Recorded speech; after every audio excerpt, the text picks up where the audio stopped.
అణు యుద్ధం ఒక ఆట కాదు. 1945లో అణు బాంబు పేలినప్పుడు నగర ఉష్ణోగ్రత సెకనులో 1000 వంతు కంటే తక్కువ సమయంలో 4000 డిగ్రీల సెల్సియస్కు పెరిగింది.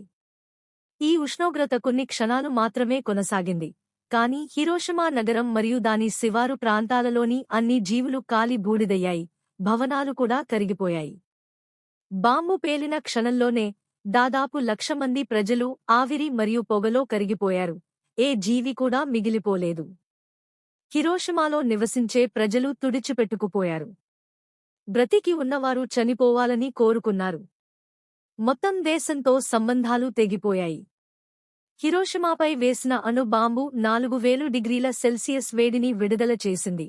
కానీ ప్రస్తుతం పాకిస్తాన్ మరియు భారతదేశం వద్ద ఉన్న అణు బాంబులు 25,000 నుండి 40,000 డిగ్రీల సెల్సియస్ వేడిని విడుదల చేసే శక్తిని కలిగి ఉన్నాయి.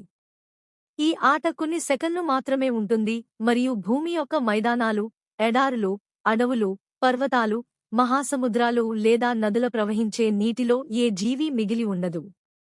చూపించడానికి బ్రేకింగ్ న్యూస్ ఉండదు మరియు చూడటానికి ఎవరూ మిగలరు.